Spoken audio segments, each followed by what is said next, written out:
Good evening, everyone. With all the presses here, you must be getting very tired. Am I the 16th or 17th? At any rate, all kidding aside, thank you for taking the time.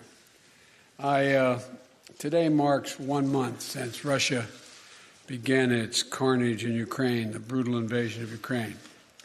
And we held a NATO summit the very next day.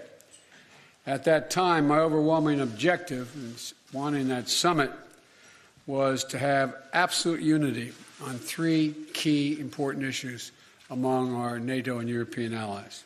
First was to support Ukraine with military and humanitarian assistance. Second was to impose the most significant sanctions, economic sanction regime ever, in order to cripple Putin's economy and punish him for his actions. Third was to fortify the eastern flank of our NATO allies, who were obviously very, very concerned and somewhat worried of what would happen.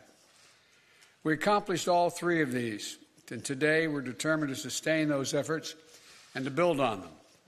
The United States is committed to provide over $2 billion in military equipment to Ukraine since I became president, anti-air systems, anti-armor systems, ammunition, and our weapons are flowing into Ukraine as I speak.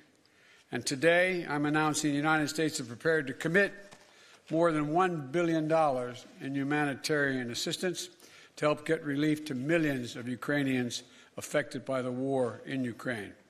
Many Ukrainian refugees will wish to stay in Europe, closer to their homes.